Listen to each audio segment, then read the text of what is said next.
Sa giisyong order ni Pangulong Benigno Aquino III niadtong Abril 27, 2011, gikan sa ranggong colonel na promote na isip Brigadier General of the Armed Forces of the Philippines, Reserve Force si kanhi Kongresista Charito Ching Plaza, epektibo Marso 26 ning tuiga. Dakong tahas ang gihuptan sa kanhi Kongresista kay kung ugaling adunay ilusad nga gyera og mahitabong kalamidad.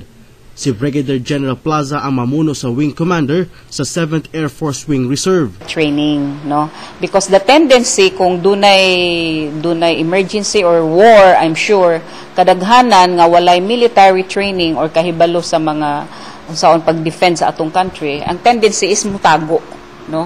So it is a noble profession to be a soldier, to be a reservist, so that both in times of peace and in times of war, we can continuously serve our country. Nahimong pinakabata nga Lieutenant Colonel si kanhi Kongresista Plaza sa edad nga 29 ug nahimo kining full colonel sa edad nga 35 anyos. Naangkon ni Brigadier General Plaza ang promosyon niini human nakuhang ubay-ubay ka mga trainings o postgraduate studies din sa nasod ug sa gawas sa nasod. Duna kini Masters in National Security Administration sa National Defense College of the Philippines. Doctorate degree usab kini sa Peace and Administration isip joint program sa Bicol State University o United Nations Commission on Armament. PhD degree usab kini sa Public Administration sa UP Diliman.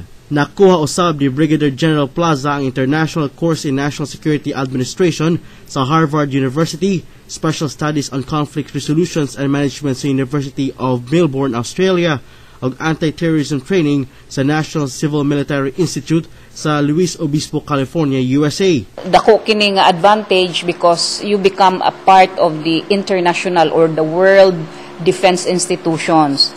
Like me, for example, what qualified me to become a brigadier general now?